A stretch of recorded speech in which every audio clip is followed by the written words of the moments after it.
All right, let's dive into something pretty fascinating today: the mind beyond the arena. We're going to explore the psychology of people who, well, just don't follow sports. And believe me, it's a way more common mindset than you think, and it might just change how you see the whole world of fandom. You know the feeling, right? You walk into a room, it is absolutely electric. Everyone's eyes are glued to the screen. They're cheering, they're yelling, and you're kind of just standing there. That feeling of being on the outside looking in, that's exactly where we're starting. And this slide just nails that social divide. Think about it. Monday morning at work, the sports fans have this instant, built-in language. They're reliving this amazing shared moment. But for the non-fan, you're starting small talk from square one. It's like everyone else is trading in a currency you just don't carry. Okay, so here's our roadmap. First, we're going to talk about the world's obsession with sports. Then, we'll bust some common stereotypes.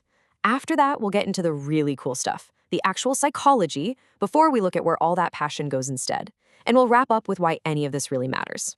First up, we live in a world that is, let's be honest, obsessed with sports. And before we can even begin to understand the non-fan, we have to get our heads around the massive social pressure they're up against. And this is about so much more than just entertainment. Fandom is a shortcut to community, to a shared identity. It's a language. And when an entire culture seems to speak that language by default, and you don't, it can honestly feel like you're missing out on something pretty fundamental. So, because of this cultural dominance, a whole bunch of myths and, frankly, lazy stereotypes have popped up about people who aren't into sports. Let's just tackle those head on. Yeah, these are the easy labels, aren't they? That they're not competitive, or maybe they're loners, that they don't have any passion.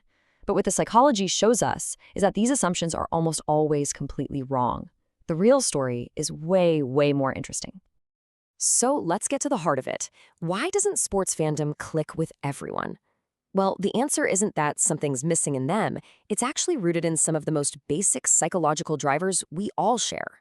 See, at our absolute core, human beings are wired with this deep, powerful need to belong. We need to find our tribe. And sports, it offers a perfect, ready-made tribe. It comes with colors, an anthem, a clear us versus them. For a lot of people, that's psychologically irresistible. But this quote gets right to the heart of the non-fan mindset. Instead of finding your identity by joining a tribe that's already there, for some people, it's about forging it yourself. It's about the act of creating something, not just watching someone else create a victory. This builds on that idea perfectly. You've got two paths here. On one side, sports offer vicarious achievement. When your team scores, you feel that rush of victory. But on the other side, you've got direct achievement. This is the satisfaction you get from, finishing your own project, solving your own problem. It's not a lack of competitiveness, it's just playing on a different field. And then there's this amazing concept of a flow state.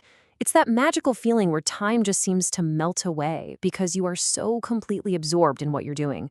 For a fan, the last 2 minutes of a nail-biter game, that is pure flow. But here's the thing, non-fans aren't missing out on flow. They're just finding it somewhere else. Which brings us to this absolutely crucial point. This is not about a lack of passion, not at all.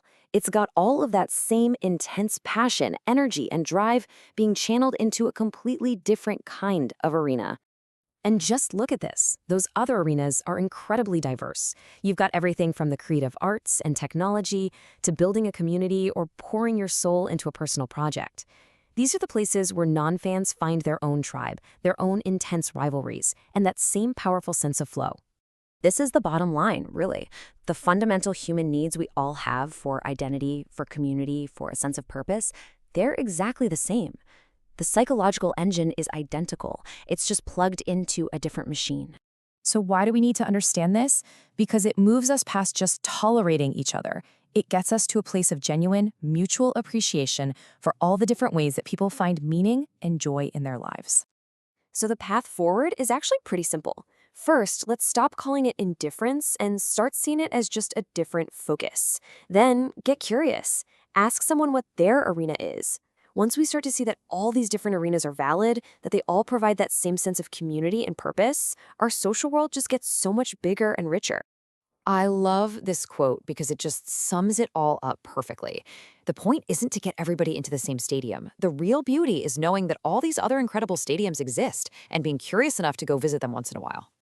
And that's what I want to leave you with. Think about it for a second. Whether your arena is a sports field, a concert hall, a science lab, or just a blank canvas, what's the thing that gives you that deep sense of identity, community, and flow? What arena gives your life meaning?